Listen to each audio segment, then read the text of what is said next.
มาคบกับแสนคาตาคุริแหละเด้อสาวโกโก้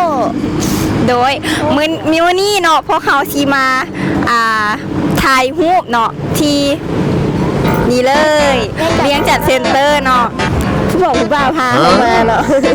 เนื่องในโอกาสวันวาเลนไทน์เนาะเขาสิเอาใจผู้หญิงน้อยหนึ่งมื้อนี้เลยเขาสิ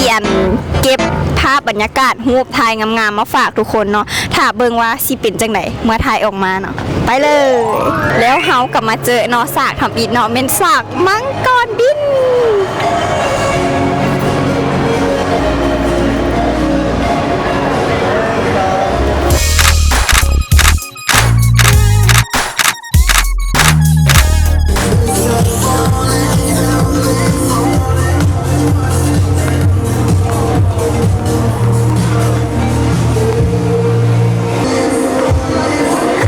บัดนี้มาไทยเนาะไทยหุ้มงาม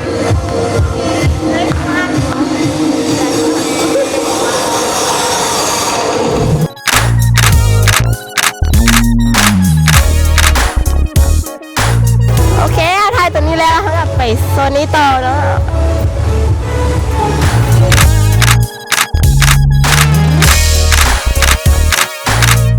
โซนนี้ไทยแล้วกะไปบอลอื่นเลย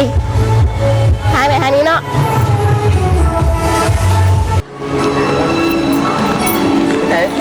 ไปทางหลังต่อซอกบอลอันแบบทายหัวมังงาม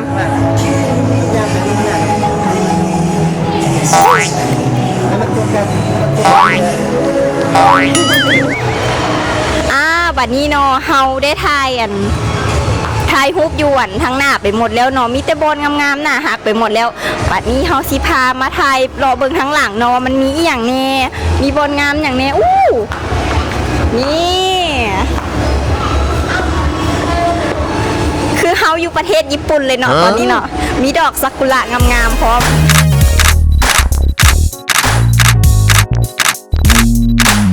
หลังจากที่พวกเฮาเซนคาตาคุริกับเนื้อสาวโกโก้เนาะได้ทายแต่ละสากงามๆให้ทุกคนได้เบิ่งแล้วเนาะสถานที่บนไฮคุกะบ่ค่อยหลายปานใดเนาะเพราะว่าแบบเพิ่นเขาเจ้ากลับมาพาคนอื่นมาพาลูกพาหลานอย่างซี่มากินอย่างซี่คือแต่ว่าบนไฮคุกอย่างกับบ่ค่อยมีหลายกับมีเท่าที่เฮาทายไปอะไรเนาะแล้วต่อไปเฮาก็สิได้พากันกลับแล้วก็จบเท่านี้เลยบายฝากก่อนฝากกดไลค์กดแชร์และกด Subscribe ให้พวกเฮาเนเด้อบ๊ายบาย